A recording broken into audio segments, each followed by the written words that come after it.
Mohammed Gaddafi యొక్క మరణ వార్త విన్న అమెరికా విదేశాంగ మంత్రి హిల్లరీ క్లింటన్ ఏమన్నారంటే, visa we came he died అనేసి అన్నారు.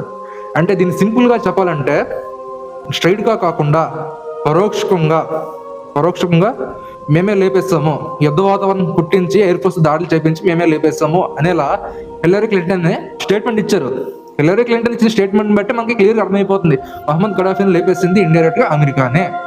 ఇకపోతే వెనిజులా అధ్యక్షుడు నికోలస్ మదూరో కూడా సేమ్ అదే కారణం, క్రూడ్ ఆయిల్ కి తనకు లీడింగ్ రావట్లేదు, ఆధిపత్యం చెలాయించడానికి మదూరో అడ్డుగా ఉన్నాడని కూడా మదూరోని కిడ్నాప్ చేశారు.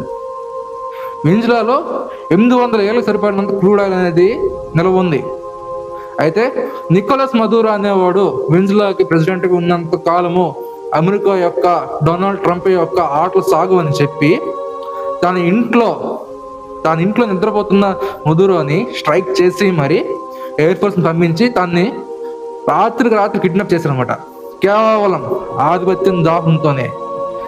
మహమ్మద్ గడాఫీ కానీ, మదూరో కానీ, హుస్సేన్ కానీ కేవలం ఒకటే, అధికార దాహం కోసం అనేసి, తన స్వప్రయోజనాల కోసం అనేసి వాళ్ళని చంపేస్తున్నారు, కిడ్నాప్లు చేస్తున్నారు.